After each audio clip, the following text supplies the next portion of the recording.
አሰላሙ አለይኩም ወራህመቱላሂ ወበረካቱ። ውድና የተከበራችሁ ውድ የዘዶ ቤተሰቦች እንዲሁም ክርስቲያን ወገኖቼ ሰላም ሰላም ጤና ይስጥልን። በያላችሁበት የአላህ ሰላም የአላህ እዝነት አይለያችሁ። ዛሬ ደስ ብሎኛል፣ ምክንያቱም በደንብ አወራለሁ ብያለሁ። ነገራችን ላይ ዛሬ ከማውራቴ በፊት ሁላችሁም ይህን ቪዲዮ በደንብ እንድትመለከቱ ትፈልጋለሁ። ሁላችሁም ሰብስክራይብ፣ ላይክ፣ ሼር ቪዲዮን እስከ መጨረሻው እንድታዳምጡት በአክብሮት ጠይቃችኋለሁ። ምን ችግር አለው? አይከፈልበት እንዲህ ለኔ ይጠቅመኛል። እናንተን አይጎዳችሁም። እናንተ ካያችሁልኝ፣ እናንተ ካበረታታችሁኝ፣ ኮሜንት ካስቀመጣችሁልኝ እኔም ደግሞ በይጥፎ መልሳለሁ። ምን ችግር አለው? ባትመልሱልኝም ባታዩልኝም ያጋጠመኝን አላይም ማለት አይደለም። አያለው፣ ሁሉንም አበረታታለሁ፣ እዘይራለሁ። በተለይ የማዳም ቅመሞች የሚባለው ቲቶ የሀገር ቅመሞች ብያቸዋለሁ። የኛ ስደት ያለን እህት ወንድሞቻችን በአጠቃላይ የሀገር የህዝብ ቅመም ናቸው። የህዝብ ህይወት ናቸው። በነገራችን ላይ እኔ የመዳም ቅመም ሲባል አልወድም። በነገራችን ላይ ዛሬ በጣም ለየት ያለ ትዝታ ቀሰቀሰብኝ ይህ ቦታ ማለት ነው። በጣም ደስ የሚል ትዝታ አለኝ። ያኔ ለኔ ደስ ይለኛል። ለሌሎቹ ደግሞ ምናልባትም አስተማሪ ነገር ነው እያልኩኝ አይደለም። ምናልባት አስተማሪም ሊሆን ይችላል። ማሻአላህ ተባረከላ። ልብስ የምትፈልጉ በነፃ እናከፋፍላለን ብለዋል ካምፓኒው። እናም ይሄን ቪዲዮ ስመለከት ምን ትዝ አለኝ፣ ምን አስታወስኩኝ? የመጀመሪያ ሳውዲ የመጣውበትን አላማ የመጣው ጊዜ ያው ለብር እሰራለሁ፣ በቃ ብዙ ነገር አልሚ ነው ያወጣሁት ማለት ነው። መጀመሪያ ያኔ እኮ በልጅነት ነው ያወጣ ነው ማለት ይቻላል። ምንም ነገር ሳናውቅ ነው የምንወጣው የዛኔ። በነገራችን ላይ ብራችንና በአየር መሄዱ ነው የምናስበው እንጂ ምን ያጋጥመን ምን ይባል ምንም ማናውቀው ጉዳይ የለም።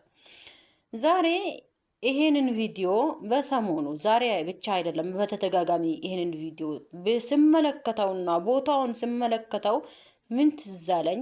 ዜድ ያሳለፈችው በጣም ደስ የሚል ትዝታ አላት። እህታችሁ እኔ ማለት ነኝ። የመጀመሪያ ጊዜ ሳውዲ ሄድኩኝና ይዤ የሄድኩት የነበረኝ ልብስ ሺት ምናምን ነው። ሁሉንም አውጥተው ጥሎታሉ እንዳድስ። ሱሪ የመጀመሪያ ጊዜ ከሱሪ ልበሽ ብሎኛል። ሱሪ ነው የምለብሰው እንግዲህ ማለት ነው። ከዛ ያኔ ቢጃማ ማለት ነው። በቢጃማ ነው የምሰራው። ገርሞኛል ለራሴ። እንዴት የሰው ልጅ ሴት ልጅ ከወንዶቹ አንድ አይነት ልብስ ትለብሳለች እንዴ? አውዝ ቢላ ምን ሸጣን ረጅም ምናምን ይላለሁ። እንደዚሁ በቃ ከሱሪ ነው መቆም ያለብኝ። አዎ ከሱሪ ነው እንግዲህ። እንደምንም ለመትኩትና ወራትን እየተካ እየሄደ ቋንቋውን በደንብ አላውቅም። ወራቱን ጨርሰውብኛል በነገራችን ላይ። ምክንያቱም ሰዎቹ ከኔ አይሉም ነበረ። ህፃን የ3 ወር ህፃን ያስቀምጥልኛል፣ ይሄዳሉ። 7 ሰዓት ትመጣለች፣ በልታ ትተኛለች፣ ይነጋል፣ ይመሻል ነው። መምህር ነበረች ማለት ነው። ሌሎቹ ደግሞ 2 ህፃናት ነበሩኝ። እነሱ ደግሞ ትምህርት ቤት ነው የሚውሉት የነበረው። እናም የተወሰነ ጊዜ ከቆየን በኋላ አመት ባል ደረሰና አመት ባል ሶሪ እንትን የሙቀት ጊዜ አልቆ የብርድ ጊዜ ሊመጣ ነው ምናምን የሚል ነገር አመጡ ማለት ነው። ልብስ መቀየር አለብን ምናምን ብለው ሊገዙ ሄዱ።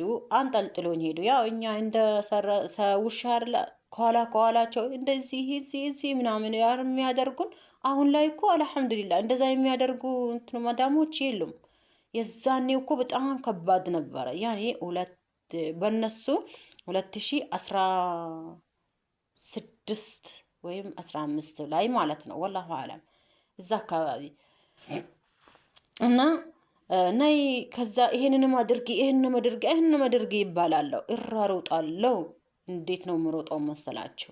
ልብስ ለእንገዛ መሀሉን ገብተን እኔ አንቃይን ከፍቼ የቦታውን ማለት ነው። ግርም ብሎኛል። ሀገሬ ላይ እንደዚህ አይቼ አላቅም። በነገራችን ላይ እኛ አካባቢ ቡቲክ እንደዚህ አይደለም አላቅም። ያን አዲስ አበባ ናዝሬቶች አሉ፣ ግን እኛ የገጠር ልጆች ብዙም አናቅም። እንደዚህ ቡቲክ ገብታችሁ እንደዚህ እንደሆነ ማለት ነው። ግራ ተጋባውኝ። እንዲህ ይሄ ሁሉ ምንድን ነው? በቃ እኔማ ይሄ ሁሉ ለኔ ነው የሚገዛው ብዬ ነው ያሰብኩት። በነገራችን ላይ ለኔ ነው በቃ ሁሉም ነገር ሊገዛ ነው። በኔ በኩል ነው። የኔ የሚመስል ልብስ ነው ያለው፣ ደግሞ የኔ ነው የሚመስል ሻንጉሊት ነው ያለው። ማሻአላህ አልኳቸው እና ልጆቹን ሶስቱንም ልጆች አንዱን እየተንከባከብኩኝ የሀገር ልብስ ተገዛ። የጉድ ነው ለጉድ ማለት ነው። ዋው የቤቱን እንዴት ልናረገው ነው? ይሄንን ሁሉ ገዛን አልኩኝ። በመጨረሻ ለኔ ሊገዛ ነው።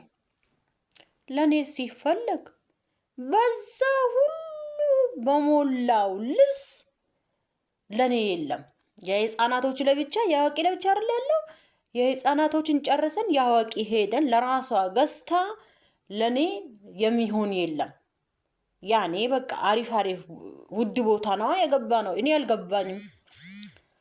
ላንቺ የሚሆን የለም የምትለኝ ያውቃለሁ፣ ይገባኛል። መመለስ ባያቅተኝም ባልችልም እና ይሄ ሴት ለፊት የመጣብኝ ምንም ማድረግ አልችልም። ሶሪ። እና መጨረሻ ላይ ላንቺ የሚሆነው የለም ስትለኝ ማሻአላህ ምን አይነት ጥሩ ሰው ናት፣ ምን አይነት አላህ የባረካት ናት አልኩኝ። ለምን ለራሷ የገዛችውን ለኔ ንቀዋለች፣ በኔ ቤት ማለት ነው። እንዴት ሊሆን ይችላል? ምን አይነት ምርጥ ቤት ነው የገባሁት? ይገርማል አይደል? ምን አይነት ሰው ናቸው? በቃ ማሻአላህ በጣም ደስ ብሎኛል። እና ምንም ሳይገዛልኝ ሄድኩኝ። ጓደኞቼ የማውቃቸው